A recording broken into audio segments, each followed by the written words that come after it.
بسم الله الرحمن الرحيم الحمد لله رب العالمين والصلاة والسلام على أشرف الأنبياء والمرسلين محمد وعلى آله وأصحابه أجمعين أما بعد إخوة الإسلام عباد الله.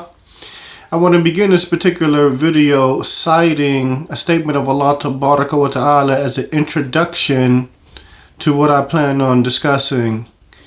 And the statement of Allah Tabaraka wa Ta'ala is اليوم أكملت لكم دينكم وأتممت عليكم نعمتي ورضيت لكم الإسلام دينا. The statement of Allah rendered into English to me, and I have this day I have perfected your deen, and I have completed my favor upon you, and I am pleased with Islam as a deen for you. I am pleased with Islam as a deen for you. Now, before I say what I need to say concerning that verse, I'm going to read from the statement of Sheikh Abdurrahman ibn Nasr as-Sa'di rahimahullah from his tafsir. For those who don't know who this individual is, he was a scholar. Who passed away a little over, or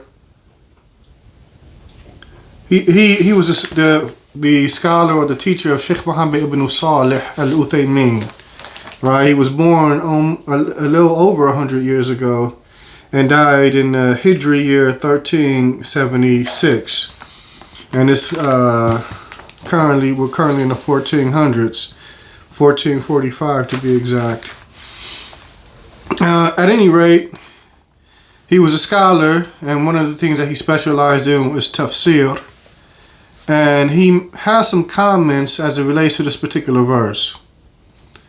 He states, the perfecting of the legislation, the Islamic legislation. I'm just translate instead of reading the Arabic and translating, just straight up translate render the meaning into English. So he states that there's the perfection of the Islamic legislation, the hidden aspects of it, and the outward aspects of it, and the inner aspects of it, the foundational aspects of it, and then the issues that extend from that foundation, which we would normally refer to as the branch issues.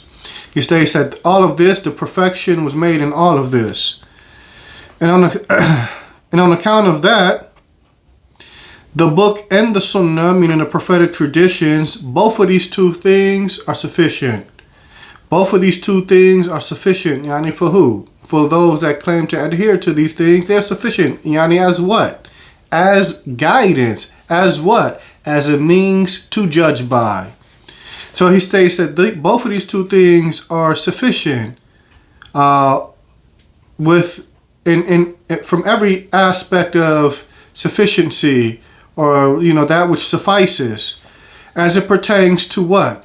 As it pertains to rulings of the deen, its foundations, and its branch issues, that which extends from these foundations.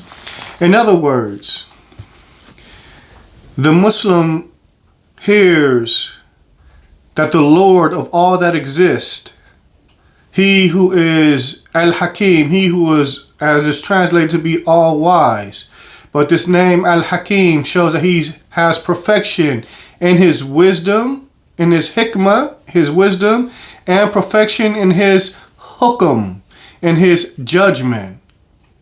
That it is he, the one who is perfect in his wisdom and perfect in his judgment, that says that this legislation has been perfected, and that he is pleased with it as our way of life, as our deen.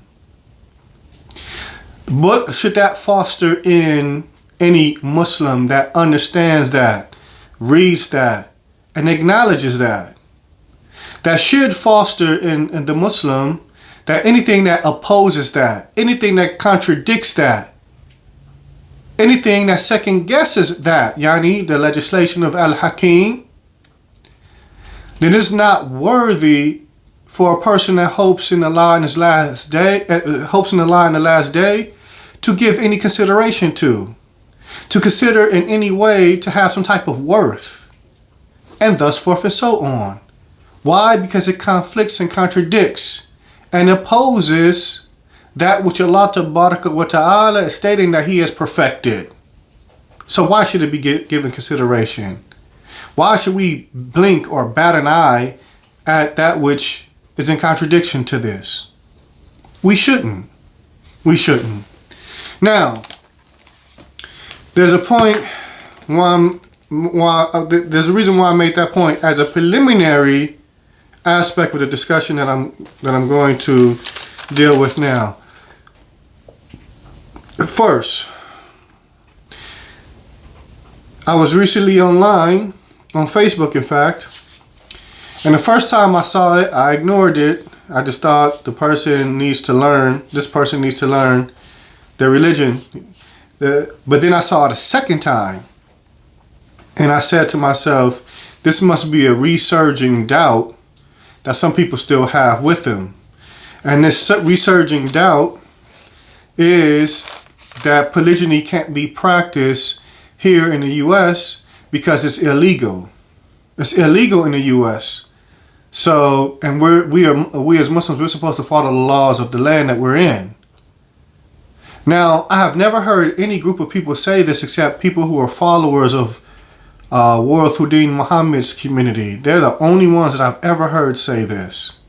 They're the only ones that I've ever heard say this. Right?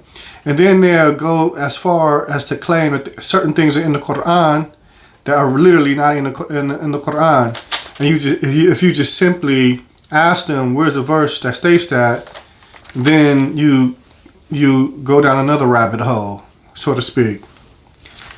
So, but this is the point and reason why I'm doing this, because I want to dispel this claim first and foremost. This claim is false. This claim is batil. Especially in light of the verse and other verses, the verse that I open up with and other verses. We don't give precedence to things that oppose to Islamic legislation. But first and foremost, when dealing with, it's important to deal with terms, because in both instances, and it was two different sisters, because it was in one of those, you know how Facebook has groups, and there was a group specific to marriage. And in both instances, the term that was being used was polygamy. The term that was being used is polygamy. And it's important for us to understand what terms mean. Because somebody could be saying that Islam allows something that Islam doesn't because they're using the wrong term. First and foremost, Islam doesn't allow polygamy. Polygamy in Islam is prohibited. Why? First, we have to understand what polygamy is. Polygamy is the practice of spouses having multiple, a couple in a relationship having multiple spouses, regardless if it's the man or the woman. It will be applicable to both. So a man and a woman may be boyfriend, girlfriend, or husband and wife, whatever the case may be. But then the wife may have multiple husbands, and the husband may have multiple wives. Islam doesn't allow this. Islam doesn't allow this at all. So there's no way that it could be said that Islam allows polygamy. Islam doesn't allow polygamy. What Islam allows is polygyny. Polygyny. Polygyny. And that is the practice of a husband being able to have multiple wives. That's what Islam allows. So now the question would be, is polygyny outlawed in the States? Is polygyny outlawed in the States? All right? And before I go into that, I think it's important to understand some other things. What is marriage? If we're asking from the U.S. government perspective of what marriage is, then it's going to differ in terms of what Islam says. Marriage in the U.S. and in the States is a legal contract that requires something. What does it require? It requires compliance with state laws, including obtaining a marriage license. The state, it requires compliance with state laws as it relates to what? As it relates to this legal marriage this legal marriage within the states. In other words, when a person does a marriage in accordance with the states, then now you consequently bring yourself under the jurisdiction of that state and how your marriage is basically governed, right? Even when we look at the term legal, it refers to anything that is permitted or recognized by law, by U.S. law. Anything that's permitted or recognized by U.S. law. So that's important when dealing with when dealing with these laws and what I'm going to say and what I intend by what I'm saying, and thus forth and so on. So that's what marriage is as it relates to with the U.S. in terms of government law, state or federal. But when it comes to what marriage is in Islam, it is a contract between a man and a woman based off the prerequisites that Allah Ta'ala has determined in order for that contract to be valid. And it is a contract by way of it that now makes things that would normally be unlawful, lawful as it pertains to the two spouses, the husband and the wife. Like, for instance, sexual relations. It would now make that lawful for them to have sexual relations in order to safeguard their chastity, from falling into zina or fornication and adultery and thus forth and so on. And likewise, it's a means to preserve the lineage of the man and thus forth and so on. So that's what Islam would say marriage is. And Islam doesn't require any government to recognize that contract that is made between that man and woman. Islam doesn't require a government to recognize it in order for it to be valid with Allah Ta'ala. Because Allah has clearly defined its prerequisites. The wali, or the guardian of the woman, that's a prerequisite. There's a difference of opinion, but two witnesses that witness the marriage taking place. That's a prerequisite. And 3, that the bride has to be pleased with what she's entering, meaning she can't be forced. She has to give consent to what she's doing or to what's happening. These prerequisites are what Allah Ta'ala said. And then, of course, the pillar of marriage is that the guardian makes a clear offering of that woman's hand in marriage, and the groom accepts that offering. That's what the witnesses are there to witness. If this happens, then the marriage has taken place with Allah. And now, things that would normally be unlawful for those two individuals to do would now become lawful. Regardless if that is recognized by the state of California or the state of Maryland or the state of New York or not. Regardless if it's recognized by these varying states or the federal government or not. It is valid with Allah Ta'ala. So that's the first thing. We want to understand what marriage is. And so that goes back to the initial point, because marriage generally is a private matter until a person puts themselves under the jurisdiction of the state that they're in as it pertains to marriage, making themselves compliant, making themselves having to obey the laws that are established by the state as it pertains to the marriage. That's what a person does if he gets married legally, right? Because in order for a marriage to be recognized legally, the two people being married will have to obtain a marriage license in order for the marriage to be conducted. And they will have to have whoever is conducting the marriage, from a pastor to a rabbi or even an imam, that person has to be recognized by the state to be able to conduct the marriage. And every state's laws are slightly different. Some states may require the person who's officiating the marriage to have some type of authorization by way of license or certificate or something to this effect. Every state's law may be slightly different. But this is generally needed in order to conduct a marriage and in order to fall under the jurisdiction of the state and be in compliance with their laws.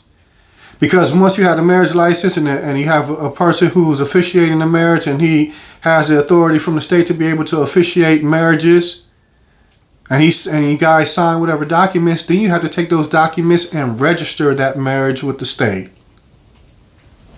These are the things that are required if you want to have what is called a legal marriage. But none of that has anything to do with Islam. None of that has anything to do with Islam. A person is married in Islam based off what I previously mentioned from the prerequisites that Allah Tabarak wa Ta'ala has revealed.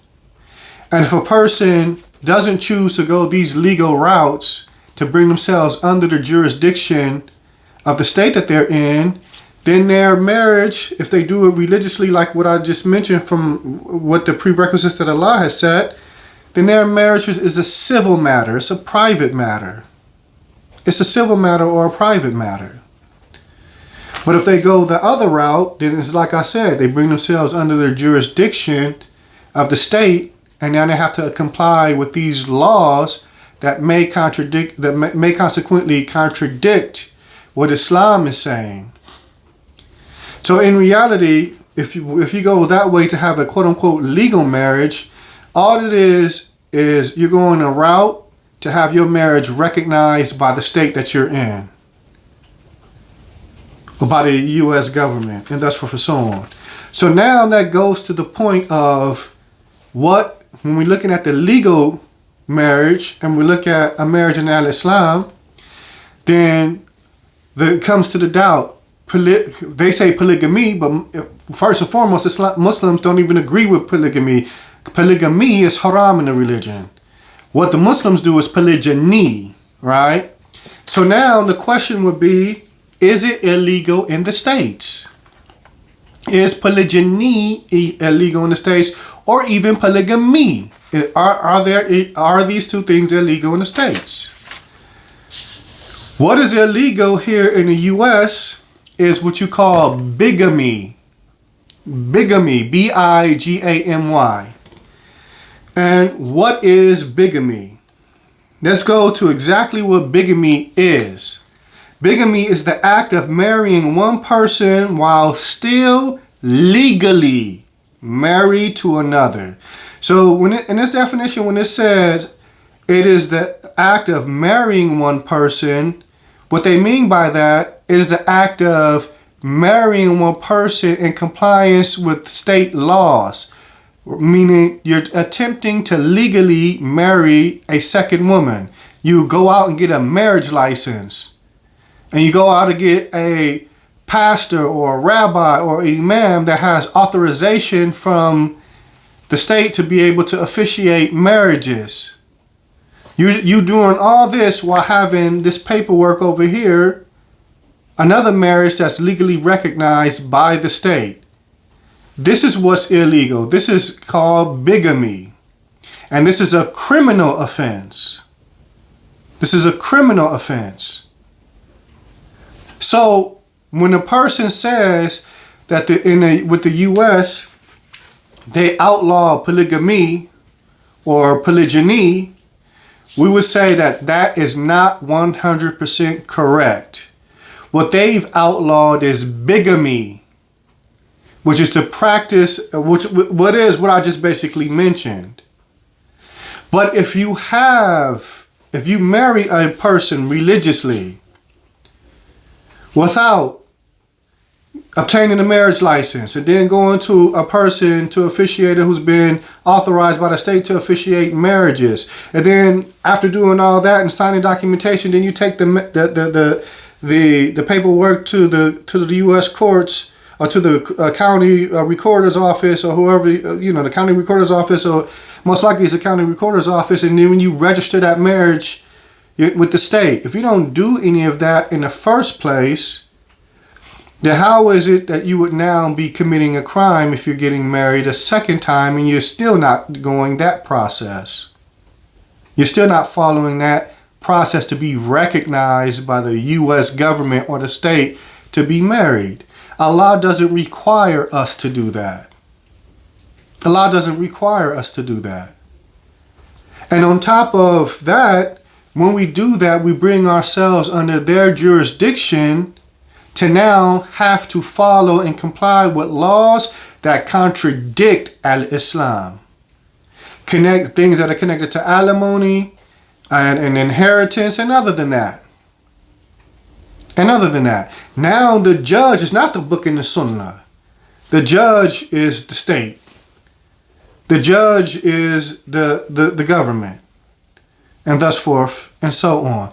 So me, in my personal opinion, regardless if a Muslim man is marrying one woman or marrying two or three or four, I don't see any benefit and any reason why a person would put himself under the jurisdiction of the state when none of that is required in al-Islam as it pertains to marriage. Nor is there any text in the Quran and the Sunnah that states that you have to do that. Nor in the U.S. do they say you have to do that. The rock bottom line is that if you don't do that, you haven't committed a crime, you're not going to go to jail. It's just that the marriage with them won't be recognized. And us as Muslims, my thing would be, who cares if they recognize your marriage or not? You're trying to please Allah. You're not trying to please the governor of the state or the mayor of the state. We get married because it's an act of worship that Allah legislated in order to safeguard ourselves from falling into things that are considered to be prohibited. That's why we get married. Not to be recognized by the U.S. government and our state. So the point that I'm making, when you hear these people make these points, polygyny is illegal in the U.S. and we have to follow the laws of the land. This is a civil matter, aslan. You bring yourself under the jurisdiction of the state when you follow these things that the legislation is not telling you to follow. Nowhere in the America hasn't been around for 500 years as a government. Hasn't been around for 500 years. People were getting married a millennia before there was even a United States of America. So how is it that a person can now say and understand that we have to go this route in order to get married? And I will go even further than that, that if you don't meet the prerequisites of what a marriage is in al-Islam, regardless of how you get married, then you don't have a marriage with Allah Tabarak wa Ta'ala. You don't have a marriage because you didn't follow the protocols that are laid out in the text of the Quran and the Sunnah. So the point that I'm making is, why would we as Muslims go out and seek the judgment of the states in these marital affairs? What is the benefit of getting married with the states? You have some people, well, if the husband died, blah, blah, blah, blah, blah, How is the wife going to inherit this, inherit that? There are ways of getting around that without having to be under the jurisdiction of the state. In terms of if a person leaves behind property, there are ways that things could be divided and left. One way is a will or a revocable living trust. And other than that, from documents that if the husband if he is, diligent in his affairs, in his private affairs, there are ways that these things could be safeguarded. If a man has more than one wife, and he's a person that has wealth, and he could just simply divide his wealth, open up 2 bank accounts, and put one of his wives and add their name to one bank account, and have the other wife add her name to the other bank account. That safeguards what they're supposed to get right there in terms of that. If he owns 2 houses, one wife lives in one house, one wife lives in the other. If a person doesn't go the route, like I said, of a revocable living trust, that he can add the woman's the wife who lives in his house. He can add her name to the deed or the title of the house, and add the other one's name to the deed and the title of the other house. The point that I'm making is this stuff is not impossible, because that's one of the main doubts that I hear about. Oh, what if he dies and he leaves behind a pension, and how are all the wives going to get it, and blah, blah, blah, blah, blah. This is why you leave behind, when you're doing your paperwork, you list your beneficiaries. You list your beneficiaries. But the point that I'm making is to now go this second route and bring yourself under the jurisdiction of this government that's telling you can or cannot do this. And what they're telling you in terms of you can or cannot do contradicts the guidance that Allah Tabaraka wa Ta'ala has revealed from above the 7 heavens. Then my question would be, why are we even dealing with that system in that regard when we don't have to? The U.S. government, if you get married religiously, and you tell officials from the U.S. government that have power and authority that I'm married to this woman, but I didn't go the route that you guys have set up. I went the Islamic route of getting married. You're not going to be penalized for that. They're not going to lock you up and put you in jail for that. The state just doesn't recognize your marriage. It's just as simple as that. And by them not recognizing your marriage, you have not put yourself under their jurisdiction in order to judge in your affairs.